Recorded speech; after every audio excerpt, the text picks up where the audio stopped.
we made it. Another successful trip to Wawa. Ride's good, man. Got a few little bugs I gotta work out on it. No complaints here, man. Sir, good morning. Welcome back to the channel. Ma'am, I'm not forgetting about you. Hope you guys are having a great day. Thanks for stopping by. Got a lot of things planned for this video. We are getting ready to do the back half of the wagon. I'm very excited. I hope you are excited too, because this is where the magic happens. All the thinking, all the planning comes together right here, right now. Let's get started. So currently we got our wrong chassis rail on the floor, transferring some marks, checking a few things out. Basically, the only difference between the top rail and the bottom rail is the top rail is 4 inches higher. Bottom rail is 4 inches lower. If I use the bottom rail, well then the car won't lay rocker. And then I'd be in big trouble. And that's not gonna happen. I'm not cutting the back, and I'll explain why in just a little bit. But I'm fixing to set up a table for my Evolution chop saw. I love this thing. If you don't know, now you know. Definitely want to get your hands on one of them. Let's get this thing cut up. So I wanted to do a quick side-by-side comparison. I just cut off the front section of the chassis rail, installed the new bent up, frame, and you can see the difference. It's pretty interesting. Pretty neat.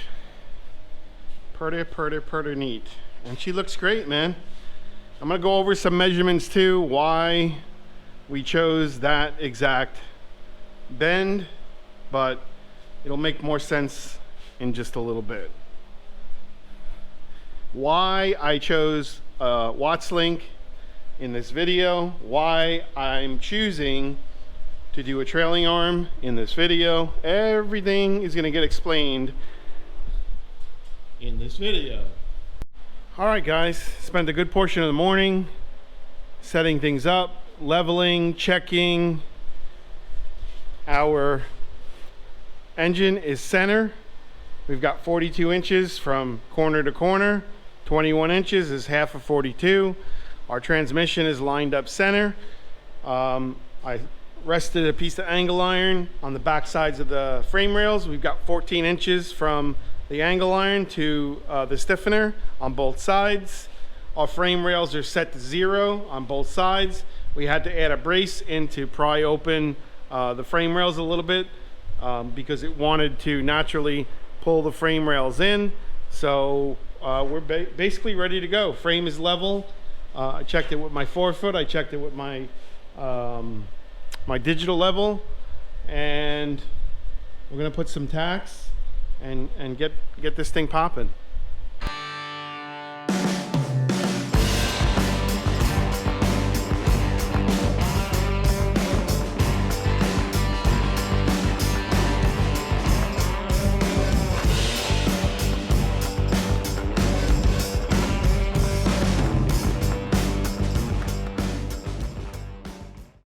Sir, making some really nice progress. Really digging how this hoop looks. Really digging how this hoop looks. The entire chassis. I mean, honestly, call up Roadster Speed Shop and have them build you a back half of the chassis. You're probably looking at 10 grand.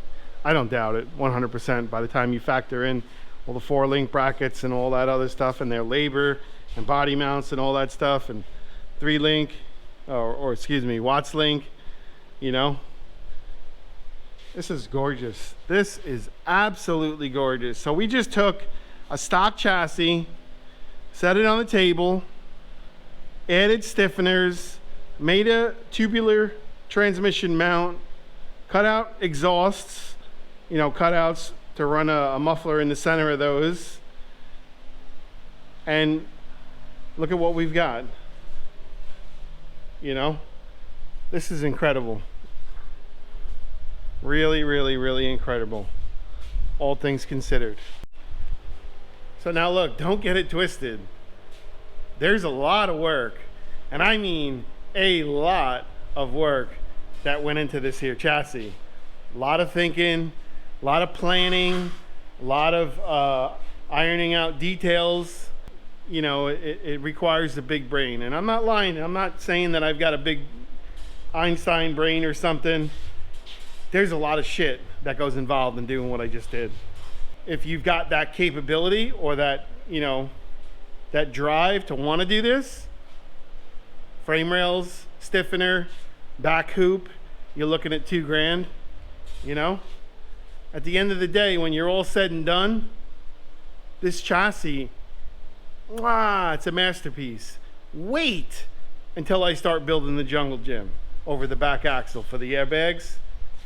That's gonna like be the icing on the cake. It's gonna make this chassis look a million times better. Once I start bending up tube, my man, y'all got blessed. Blessed. Just, I want you guys to understand what you are actually getting in return. You know, yeah, it's taken some time. I really have been grinding on it for a good solid month. Every day I took a little break to do the Samurai, which was you know, some well-needed ass kicking, to say the least. But I had to wait anyway. I was waiting on the frame rails.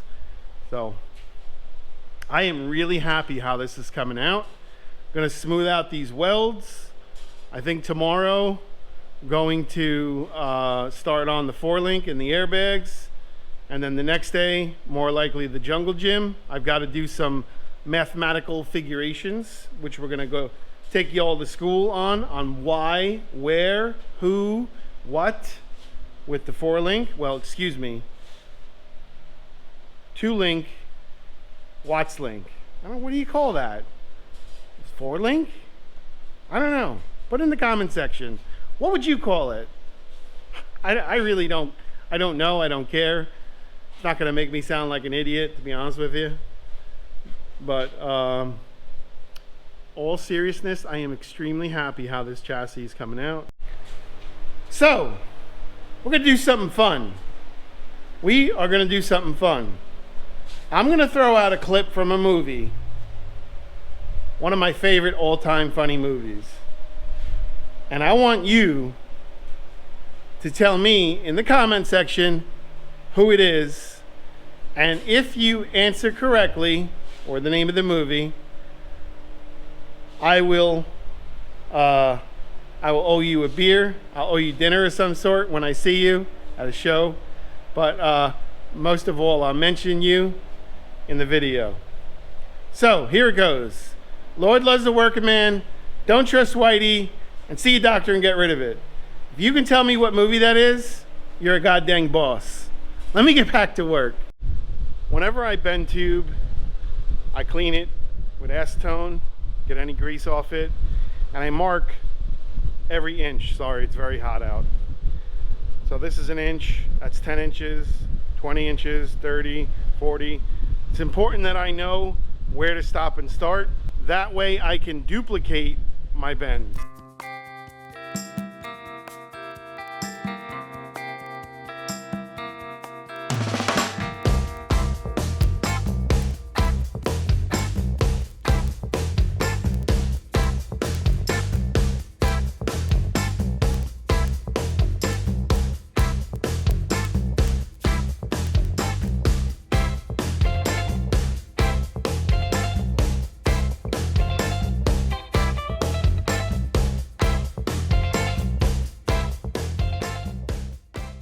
All right, we've got our lower trailing arm bent up. The rear end is gonna sit in this general area. You're gonna have a bushing on here, 2-inch bushing, an adjustable 2-inch bushing on this end. So now I went ahead and bent another 45, and we're gonna notch out the tube so it'll fit right inside of here, and it'll give it some strength.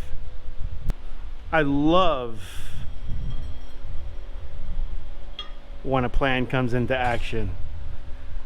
Yeah, that looks great. All seriousness, that looks great.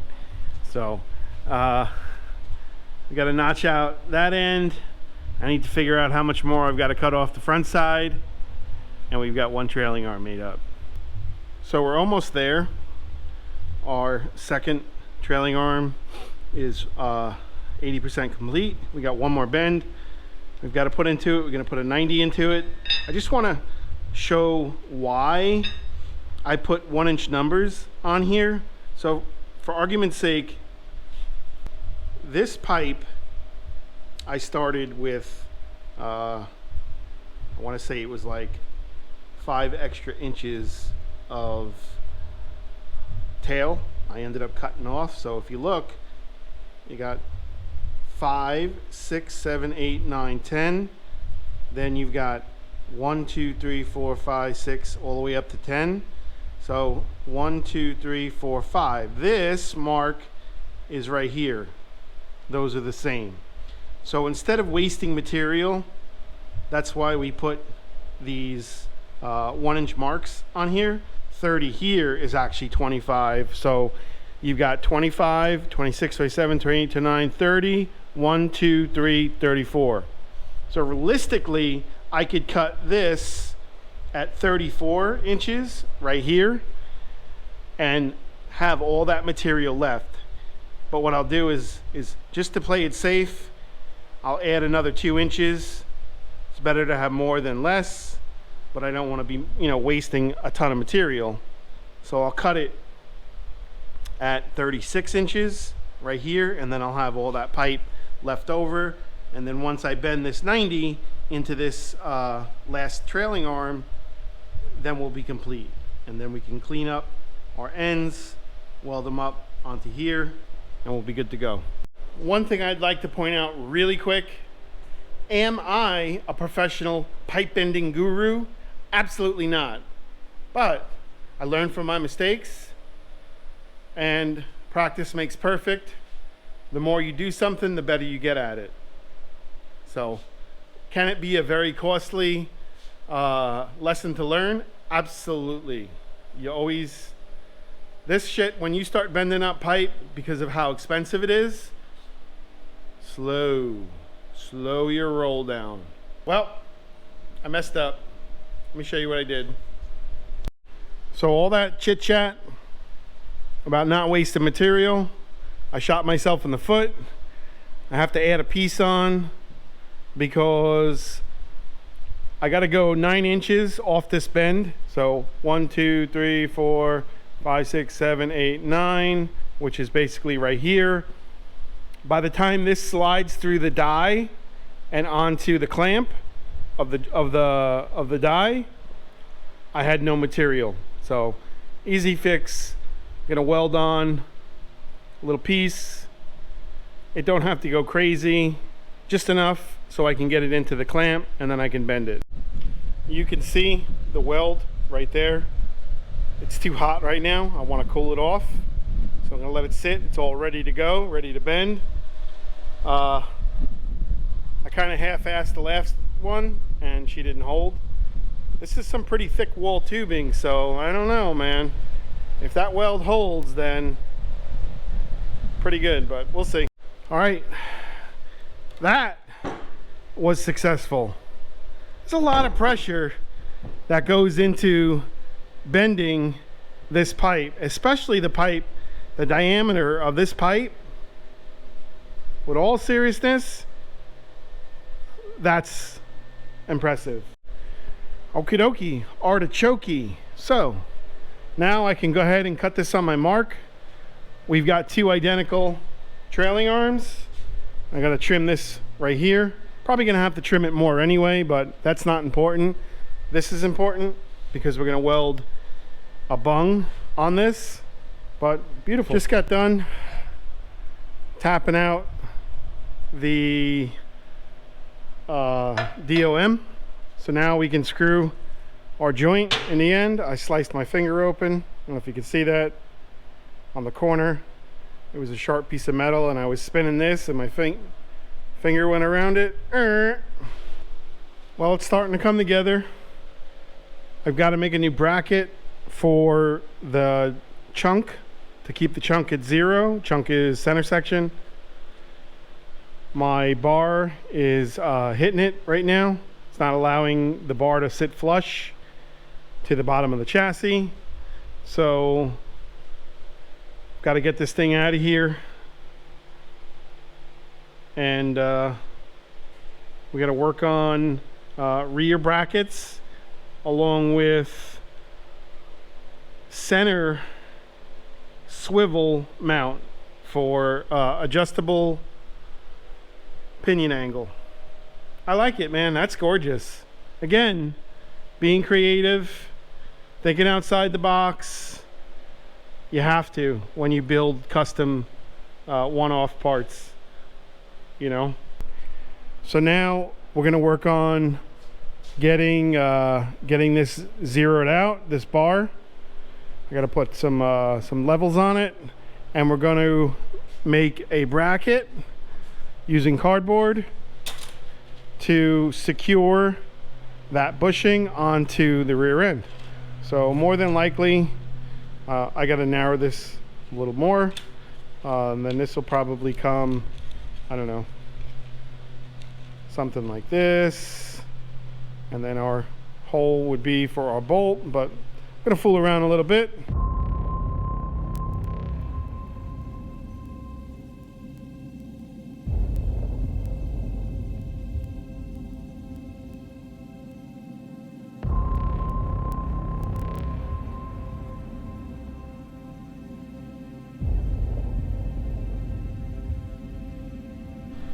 Wow, absolutely wow.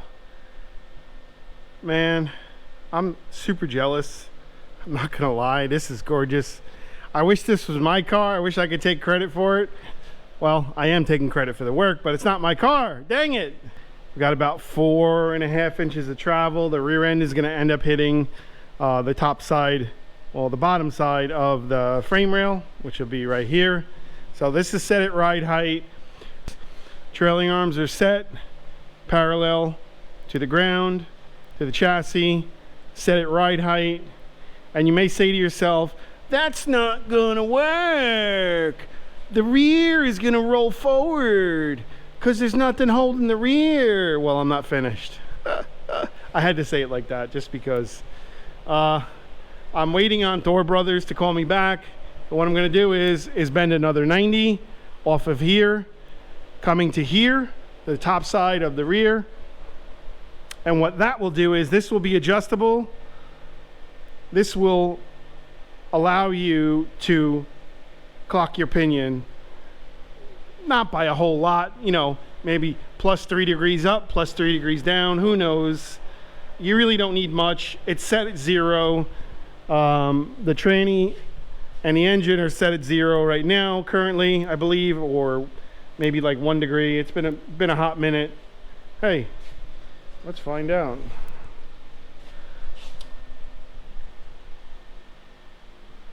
So it's basically set at 1 degree.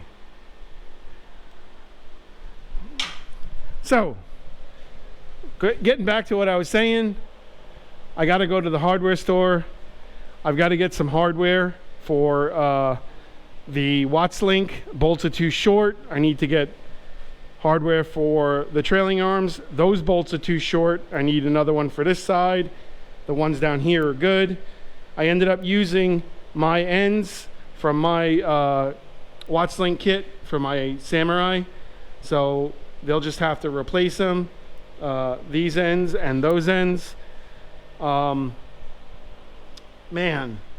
I mean it with all seriousness, and I'm gonna drop the F-bomb, so earmuffs. This is fucking beautiful. None of this you could go to the store and buy. Everything is handmade. If this does not deserve your like, I don't know what the hell is gonna deserve your like. All hand fabricated, handmade suspension components. This has to deserve your like. Moving on to the Watts link. Again, the Watts link is set parallel. The bars are at 0, upper and lower.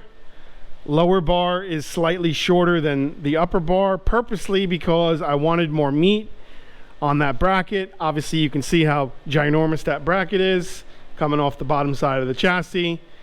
So an inch shorter on the bottom versus that one, you know, it's not going to kill. It ain't the end of the world.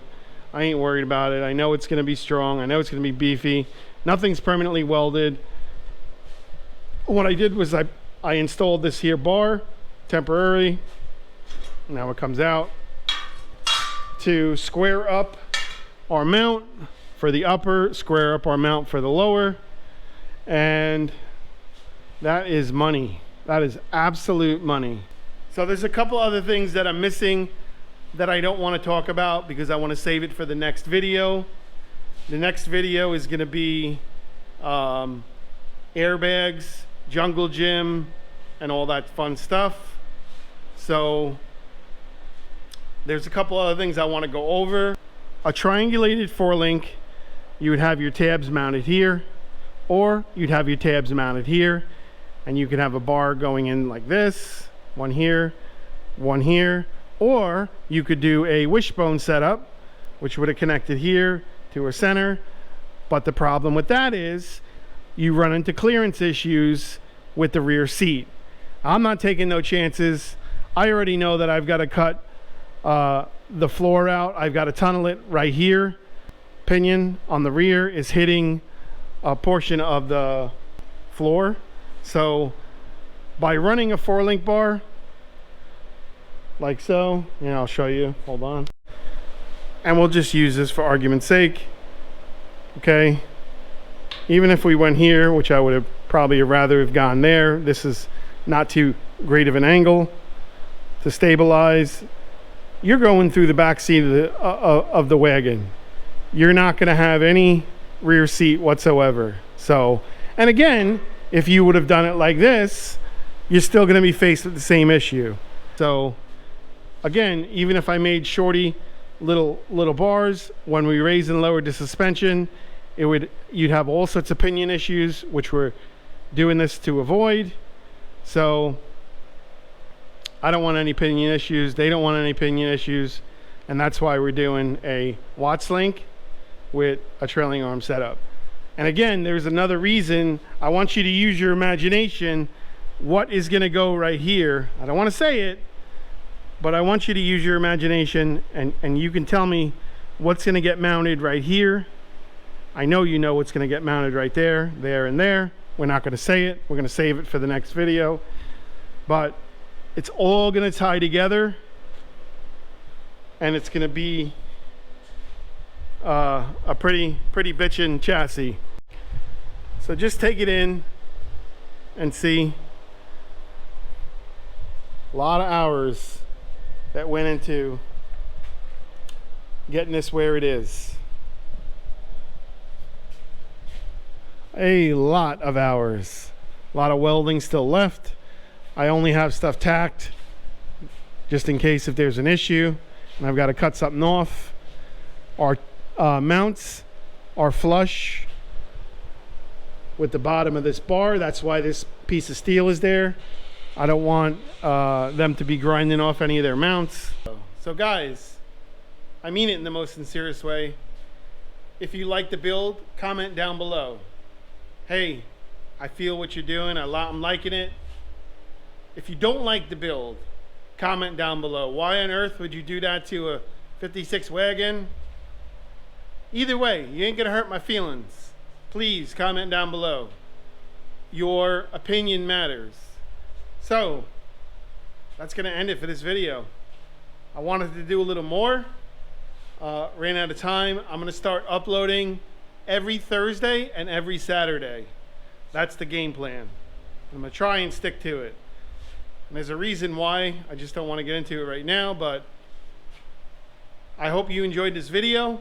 Like, share, comment, subscribe, all that fun stuff. We'll see you on the next one. Have a good day. Take care.